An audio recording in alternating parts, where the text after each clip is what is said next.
Having said that, you also look at decoloniality, postmodernism, and postcolonialism. Right. Could you shed some light on what the differences are? So with the clear caveat that I'm not a trained student of these subjects, but who has tried to understand and make sense of it as a layperson, because I don't think these subjects should be limited to the ivory towers of academia.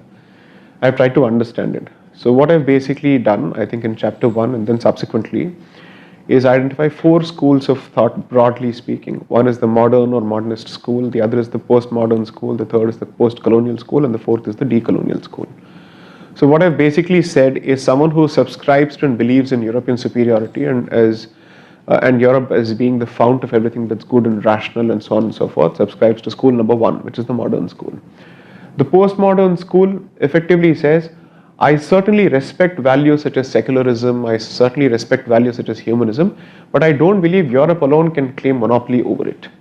So it accepts the value but rejects the paternity or let's say the ownership of those values by Europe. But postmodernism is largely limited to the realm of culture. And as far as postcolonialism is concerned, it draws from the same structure significantly of postmodernism but is in the realm of politics. The difference between postmodernism and postcolonialism is the areas in which they operate. One operates in the realm of culture, the other operates in the realm of public discourse and politics. And postcolonialism significantly believes that colonization as a project began only in the 17th and 18th centuries from the Enlightenment and let's say the Industrial Revolution, so on and so forth. Now the decolonial school is very interesting, and that's why it piqued my attention, is because it clearly says, if let's say postmodernism and postcolonialism can be literally translated to break the rule. It's the rebel who basically says break the rule. Decolonial school says question the rule and its premise. What are its origins? Dissect it, vivisect it, and ask why should it be universalized and applied to every society? What makes it so universal? Why do you believe it's universal? Because if the experience and the journey of every culture is different, what gives you the right to sit in one place and pontificate to the rest of the world and universalizing your way of life? That is exactly what decolonial school does. And from a very practical perspective, it pushes the boundaries of colonization to say, colonization did not start in the 17th and 18th century. It started in 1492 when Columbus decided to explore the new world with papal benedictions. And therefore, the very intent of that particular project was not exploration, as is made out to be in popular discourse, but colonization. And scholars have clearly said, colonization, enslavement, and evangelization went hand in hand, and they were not incidental consequences, they were intended consequences of colonization. So that is something that the decolonial school specifically puts out confidently on the basis of literature, citing first-hand literature. So what I've done here is that to make this point and to support it and to make it good, I have cited a papal bull called the Inter Cetera.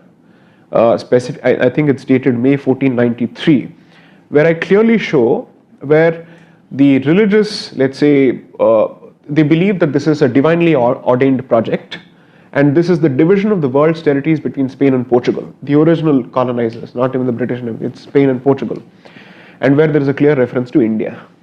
There's a clear reference to India. Obviously, these people were looking for India, and they ended up going to other places, and they called each of these places West Indies, East Indies, but they're looking for us. So much for their science and reason that they couldn't even get the directions right. But the point is that we were the object of exploration, and we were the new world, because the new world is the heathen world wherein the light of Christianity has not yet been shone. That's effectively their interpretation. So my entire point has been to show that decolonial school does a much better job. In most political sciences or social sciences, the leap is perhaps incremental in nature. According to me, decoloniality is a monumental leap and a phenomenal leap. This is not a linear progression. According to me, it's a geometric progression, to put it in mathematical terms, where the jump is very radical, but reasoned and rooted in history. So, which is why decolonial school is extremely important for Bharat, because Bharat, along with Palestine, has been the adda, the club, the den of post-colonial school. And everything that you see in terms of subaltern studies, tribal studies, gender studies, everything in Bharat today is a product of this toxic school called the post-colonial school, which has done nothing but to entrench ethnocentric discussions around Bharat. From caste to tribe, if your discussions are around race, it is a creature of post-colonial school, which, while challenging and objecting to colonization, significantly takes the very same filters of the colonizer and applies it to Bharat's discourse. So which is why I have said this nonsense has gone on for long enough, and there's a specific subsection where I say decolonial, not post-colonial. But the most important distinction, which is what makes decolonial so important, is post-colonial operates under the belief that after colonization, coloniality is dead. That the mindset has left along with the European colonizer. But then how do you explain the creature called the Brown Sahib? Absolutely. That's why you have decoloniality. But also then, adding to this discussion, you have words nowadays thrown about to describe or to redefine post-colonialism called transnational or transcultural. Right. How would you view that? I think this question is best posed to a Hindu-American educator and scholar who I have in fact credited significantly in the book, Dr. Bindu Vishwanathan, who has done her PhD thesis. Her entire subject is transnational consciousness. And she, according to me, is certainly a fantastic thought leader from a Bharat perspective as far as decoloniality is concerned, because she was the one to push me in the direction to say, please read this, because what you're doing in some of these cases is decoloniality in action. So, transnational consciousness as used in Bharat today is to give the impression people keep moving throughout history. Immigration is a fair, let's say, it's to be accepted as part of history. Invasions keep happening. So why are we making such a big, let's say, deal of it? At the end of the day, what we know as Bharat today, Partha Chatterjee has just come out with this fantastic statement, I mean, unbelievable statement. How do you know that these were your ancestors and these are exactly your ancestors and there is some sense of continuity? Going by that logic, there is no concept of a culture, there is no concept of continuity in culture. I'm surprised.